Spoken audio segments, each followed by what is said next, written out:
ਆਪਾਂ ਦੋਸਤੋ ਡੇਰਾ ਬਿਆਸ ਦੀ ਗੱਲ ਕਰ ਰਹੇ ਸਾਂ।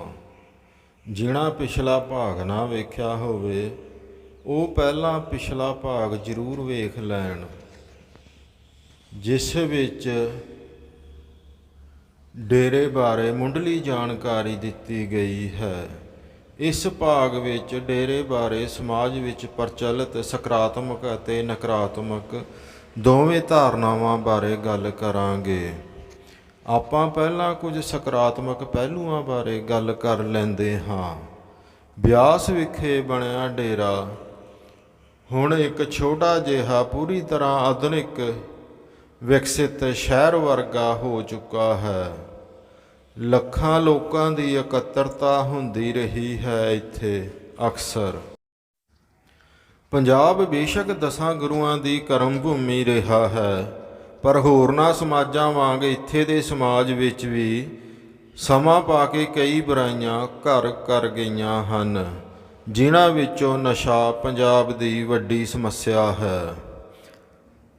ਅਫੀਮ ਭੁੱਕੀ ਡੋਡਿਆਂ ਨੂੰ ਤਾਂ ਰਵਾਇਤੀ ਨਸ਼ੇ ਮੰਨ ਬੈਠਾ ਹੈ ਸਾਡਾ ਸਮਾਜ ਭੰਗ ਵਾਂਗ। ਹੁਣ ਤੇ ਜਵਾਨੀ ਸਮੈਕ ਚਿੱਟਾ ਪਤਾ ਨਹੀਂ ਕਿਹੜੇ ਕਿਹੜੇ ਨਵੇਂ ਆ ਗਏ ਨਸ਼ਿਆਂ ਦਾ ਸ਼ਿਕਾਰ ਹੋ ਰਹੀ ਹੈ। ਸ਼ਰਾਬ ਤੇ ਸਮਾਜਿਕ ਸਵੀਕਾਰਤਾ ਪ੍ਰਾਪਤ ਕਰ ਚੁੱਕੀ ਹੈ।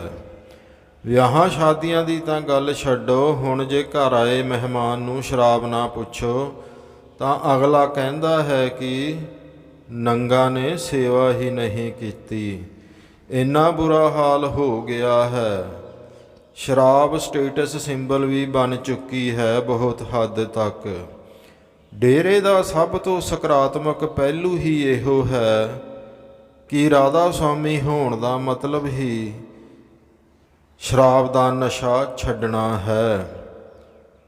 ਜੇ ਕੋਈ ਸ਼ਰਾਬ ਛੱਡ ਜਾਵੇ ਤਾਂ ਅਸੀਂ ਅਕਸਰ ਮਜ਼ਾਕ ਨਾਲ ਇਹੋ ਕਹਿੰਦੇ ਹਾਂ ਕਿ ਰਾਧਾ ਸੁਆਮੀ ਹੋ ਗਿਆ ਹੈ।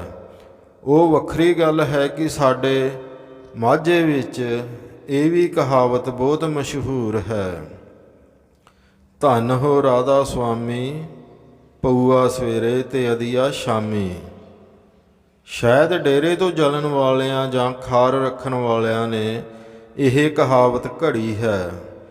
ਸਮਾਜ ਵਿੱਚ ਪ੍ਰਚਲਿਤ ਦੋਵਾਂ ਪੱਖਾਂ ਬਾਰੇ ਤੁਹਾਨੂੰ ਦੱਸ ਦਿੱਤਾ ਹੈ। ਕਿਸੇ ਦੀਆਂ ਭਾਵਨਾਵਾਂ ਨੂੰ ਠੇਸ ਪਹੁੰਚਾਉਣ ਦਾ ਉਦੇਸ਼ ਨਹੀਂ ਹੈ।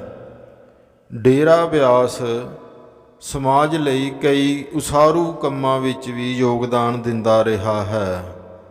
ਬਿਆਸ ਵਿਖੇ ਹਸਪਤਾਲ ਡੇਰੇ ਵੱਲੋਂ ਸਫਲਤਾਪੂਰਵਕ ਚਲਾਇਆ ਜਾ ਰਿਹਾ ਹੈ।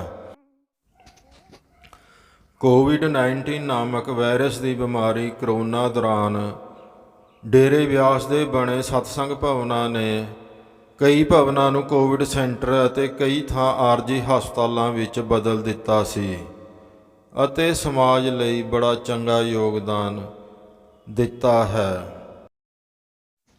ਡੇਰੇ ਬਿਆਸ ਬਾਰੇ ਇੱਕ ਹੋਰ ਵੱਡਾ ਸਕਾਰਾਤਮਕ ਪਹਿਲੂ ਜਿਸ ਬਾਰੇ ਕੋਈ ਚਰਚਾ ਹੀ ਨਹੀਂ ਕਰਦਾ, ਉਹ ਹੈ ਭਾਰਤ ਤੇ ਖਾਸ ਕਰ ਪੰਜਾਬ ਵਿੱਚ ਬੜੇ ਵੱਡੇ ਪੈਮਾਨੇ ਤੇ ਹੋ ਰਿਹਾ ਧਰਮ ਪਰਿਵਰਤਨ। ਸ਼ਾਇਦ ਸਾਡੇ ਲੋਕਾਂ ਨੂੰ ਇਹ ਪਤਾ ਹੀ ਨਹੀਂ ਹੋਣਾ ਕਿ ਪਹਿਲਾਂ ਅੰਗਰੇਜ਼ਾਂ ਤੇ ਫਿਰ ਆਜ਼ਾਦੀ ਤੋਂ ਬਾਅਦ ਹੁਣ ਦੇ ਕਾਲੇ ਅੰਗਰੇਜ਼ਾਂ ਦੀ ਸ਼ਹਿ ਤੇ ਪਿਛਲੇ 70-80 ਸਾਲਾਂ ਵਿੱਚ ਨਾਰਥ ਈਸਟ ਵੱਲ ਕਈ ਸਟੇਟਾਂ ਦੀ 80 ਤੋਂ 90% ਆਬਾਦੀ ਨੂੰ ਇੱਥੋਂ ਦੇ ਧਰਮ ਤੋਂ ਤੋੜ ਕੇ ਵਿਦੇਸ਼ੀ ਧਰਮ ਵਿੱਚ ਪਰਿਵਰਤਿਤ ਕਰ ਲਿਆ ਗਿਆ ਹੈ। ਭਾਰਤ ਵਿੱਚ ਪੈਦਾ ਹੋਏ ਧਰਮ ਮਨੁੱਖਤਾ, ਕੁਦਰਤ, ਸਰਬ ਸਾਂਝੀਵਾਲਤਾ, ਪ੍ਰੇਮ, ਭਾਈਚਾਰੇ ਵੱਲ ਤੋਰਦੇ ਹਨ, ਪਰ ਵਿਦੇਸ਼ੀ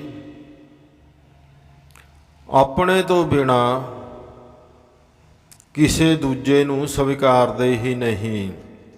ਨਾਨਕ ਨਾਮ ਚੜ੍ਹਦੀ ਕਲਾ ਤੇਰੇ ਭਾਣੇ ਸਰਬੱਤ ਦਾ ਭਲਾ ਦੀ ਥਾਂ ਸਿਰਫ ਉਹਨਾਂ ਦੀਆਂ ਹੀ ਮਨੌਤਾਂ ਅਤੇ ਇੱਕ ਵਿਅਕਤੀਵਾਦ ਅਤੇ ਇੱਕ ਵਿਅਕਤੀ ਤੋਂ ਹੀ ਸ਼ੁਰੂ ਹੋਏ ਧਰਮ ਤੋਂ ਬਿਨਾਂ ਕਿਸੇ ਦੀ ਕੋਈ ਵੀ ਸਵੀਕਾਰਤਾ ਨਹੀਂ ਹੈ। ਡੇਰੇ ਬਿਆਸ ਨੇ ਲੋਕਾਂ ਨੂੰ ਉਸ ਭਟਕਾਅ ਵੱਲ ਜਾਣ ਤੋਂ ਬਹੁਤ ਹੱਦ ਤੱਕ ਤਾਂ ਬਚਾਇਆ ਹੀ ਹੈ। ਪੁਰਾਣੇ ਸਨਾਤਨ ਧਰਮ, ਜਿਹਨੂੰ ਹਿੰਦੂ ਮਤ ਵੀ ਕਹਿ ਦਿੰਦੇ ਹਾਂ, ਉਸ ਦੀਆਂ ਕੁਝ ਰਵਾਇਤਾਂ ਨੂੰ ਸਵੀਕਾਰਤਾ ਅਤੇ ਕੁਝ ਨੂੰ ਛੱਡਦੇ ਹੋਏ ਲੋਕਾਂ ਨੂੰ ਆਪਣੇ ਮੂਲ ਧਰਮ ਨਾਲ ਹਾਲੇ ਵੀ ਬੰਨੀ ਰੱਖਿਆ ਹੈ।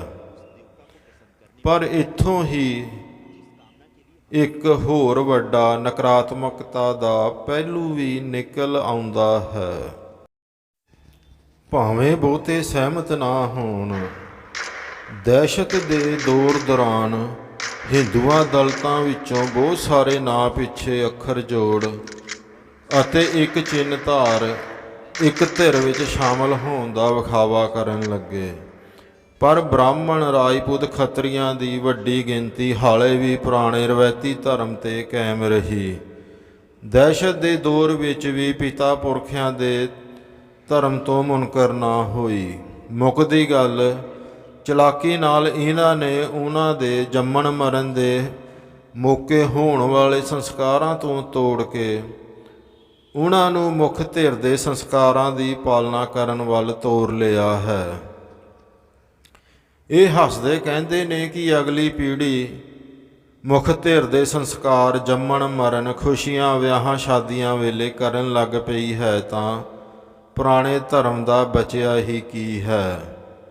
ਆਮ ਲੋਕਾਂ ਨੂੰ ਧਰਮ ਇਹਨਾਂ ਹੀ ਮੌਕਿਆਂ 'ਤੇ ਯਾਦ ਆਉਂਦਾ ਹੈ ਜਾਂ ਕਹੋ ਲੋੜ ਪੈਂਦੀ ਹੈ। ਜਦੋਂ ਇਹ ਹੀ ਖਤਮ ਕਰ ਦਿੱਤਾ ਤਾਂ ਅੱਜ ਨਹੀਂ ਤਾਂ ਕੱਲ੍ਹ ਉਹ ਮੁੱਖ ਧਿਰ ਦੇ ਹੀ ਅੰਗ ਹੋਣਗੇ। ਗੱਲ ਤਰਕ ਸੰਗਤ ਵੀ ਹੈ। ਸੋਚਿਓ, ਵਿਚਾਰ ਕਰਿਓ। ਜਦੋਂ ਪਿਛਲਾ ਪੂਰੀ ਤਰ੍ਹਾਂ ਹੀ ਖਤਮ ਹੋ ਗਿਆ ਤਾਂ ਬਚਿਆ ਕੀ? ਨਵਾਂ ਮੁੱਖ ਧਿਰ ਵਾਲਾ ਹੀ ਅਖਵਾਉਣਗੇ, ਨਾ ਨੁੱਕਰ ਕਰਦੇ ਹੋਏ ਵੀ। ਕਈਆਂ ਨੂੰ ਇਹ ਗੱਲ ਬਹੁਤ ਕੌੜੀ ਲੱਗਣੀ ਹੈ।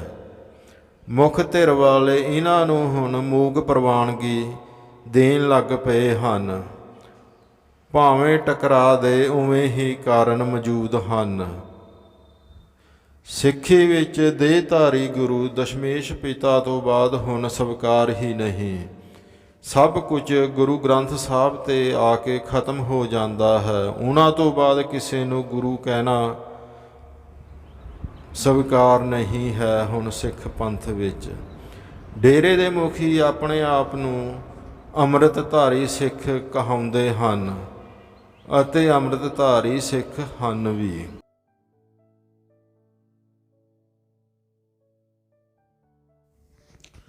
ਡੇਰੇ ਦੀ ਗੁਰੂ ਦੀ ਪਦਵੀ ਤੋਂ ਮੁਨਕਰ ਵੀ ਹੋ ਜਾਣ ਸੰਗਤਾਂ ਮੂਹਰੇ, ਤਾਂ ਕਿ ਸਾਫ਼ ਸ਼ਬਦਾਂ ਵਿੱਚ ਡੇਰੇ ਆਉਣ ਵਾਲੀਆਂ ਸੰਗਤਾਂ ਨੂੰ ਆਪਣੇ ਰਾਹ ਤੋਰਨਗੇ।